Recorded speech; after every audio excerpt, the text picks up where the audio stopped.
السلام علیکم ورحمۃ اللہ وبرکاتہ۔ ناظرین، آج ہم جانیں گے حضور صلی اللہ علیہ وسلم کی چوتھی زوجہ محترمہ یعنی کہ حضرت حفصہ رضی اللہ تعالی عنہا کے بارے میں۔ حفصہ بنت عمر، یہ حضرت عمر رضی اللہ تعالی عنہ کی صاحبزادی ہیں، اور حضرت عمر کو کون نہیں جانتا، یہ صحابہ کرام میں حضرت ابوبکر صدیق کے بعد سب سے زیادہ بلند مرتبہ رکھتے ہیں۔ آپ کے اسلام لانے سے اسلام کو بہت زیادہ مضبوطی حاصل ہوئی، اور آپ جو ہے قریش کے سرداروں میں سے تھے، آپ جو ہے مکے کے سرداروں میں سے تھے، اور آپ کے خاندان کی جو وقار و عزت تھی وہ بہت زیادہ تھی۔ چونکہ حضرت حفصہ رضی اللہ تعالی عنہا اسی خاندان میں پیدا ہوئی، اور حضرت حفصہ رضی اللہ تعالی عنہا یہ بعثت کے 5 سال پہلے، یعنی اعلان نبوت کے 5 سال پہلے جو ہے پیدا ہوئی۔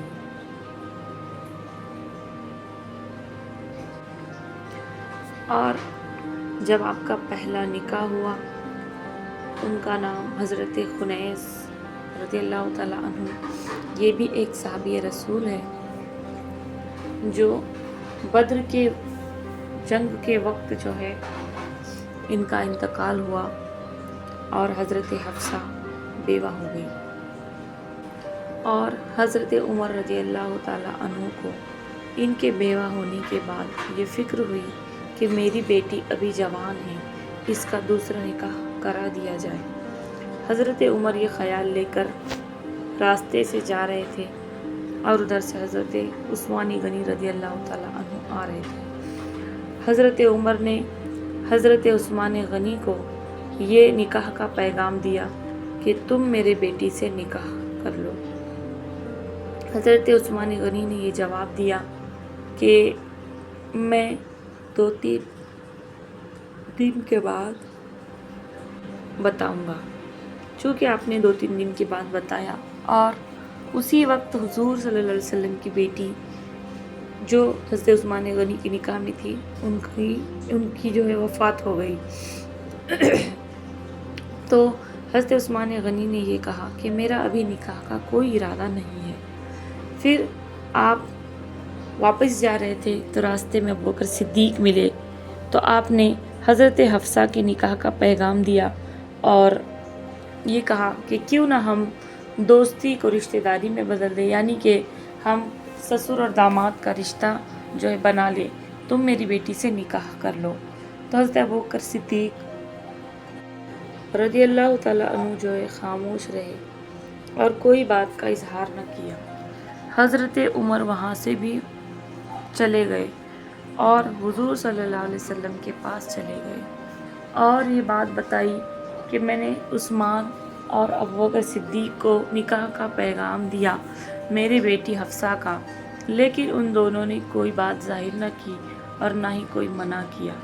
حضور صلی اللہ علیہ وسلم نے ارشاد فرمایا کہ اے عمر، تمہاری بیٹی کے لیے عثمان سے زیادہ بہتر شوہر ملے گا،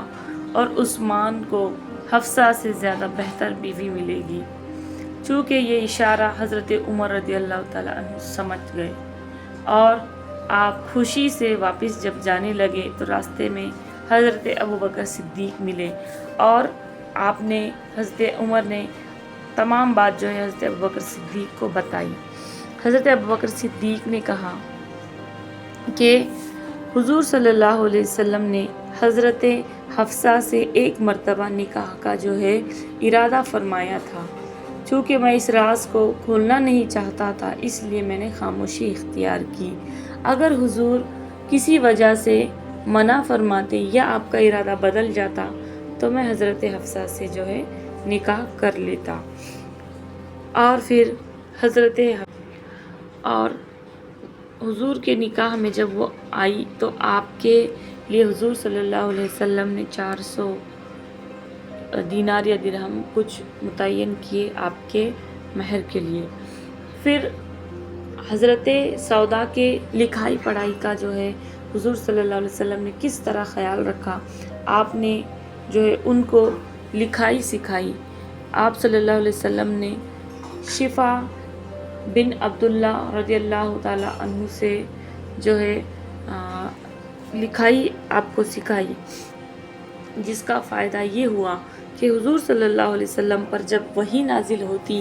تو آپ صلی اللہ علیہ وسلم جب لوگوں سے صحابہ کرام سے بیان فرماتے، صحابہ کرام اس کو لکھتے تھے اور آپ صلی اللہ علیہ وسلم یہ بھی بات بتاتے کہ اس آیت کو اس سورے میں رکھو، اس آیت کو اس سورے میں رکھو، اور پھر حضرت حفصہ رضی اللہ تعالیٰ عنہ جو ہے آپ صلی اللہ علیہ وسلم کے اوپر جو وحی نازل ہوتی وہ بھی آپ لکھا کرتی تھی۔ اور حضرت حفصہ رضی اللہ تعالیٰ عنہ اچھی خاصی ذہن جو ہے رکھتی تھی، اور آپ حضرت عمر کی چونکہ بیٹی تھی تو آپ کے اندر بھی جلال زیادہ تھا، اور حضرت حفصہ رضی اللہ تعالیٰ عنہ جو ہے کڑک مزاج کی تھی۔ حضور صلی اللہ علیہ وسلم کے وفات کے بعد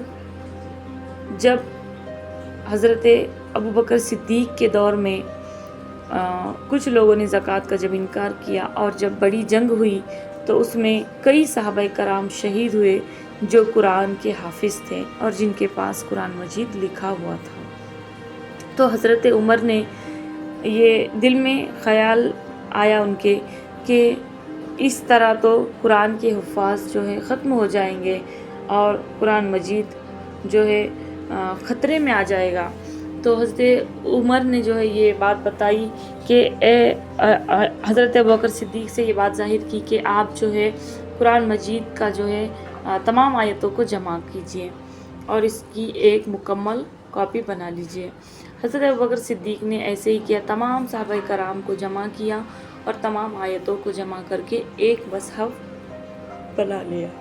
اور اس کی 2 کاپیاں کرائی۔ ایک حضرت حفصہ کے پاس جو ہے محفوظ جو ہے رکھی گئی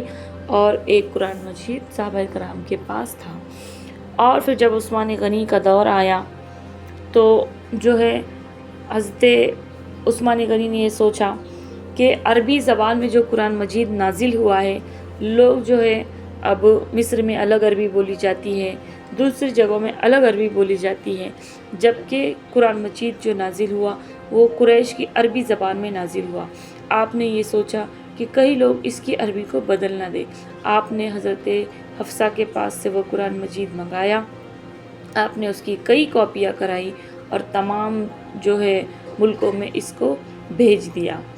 تو یہ جو حضرت حفصہ کی جو لکھائی کا رول تھا یہ بہت زیادہ کام آیا، اور آپ نے مصحف کی جو حفاظت کی اور مصحف میں جو آپ نے بڑھ چڑھ کر حصہ لیا،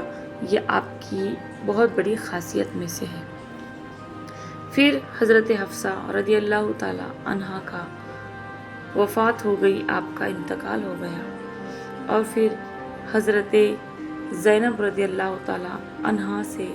حضور صلی اللہ علیہ وسلم کا نکاح ہوا، اور جس کا بیان انشاءاللہ میں اگلی ویڈیو میں بناؤں گی۔ تو ملتے ہیں نیکسٹ ویڈیو میں۔ ویڈیو تھوڑی بھی اچھی لگی ہو تو لائک شیئر کمنٹ کرنا بالکل نہ بھولیں، اور آپ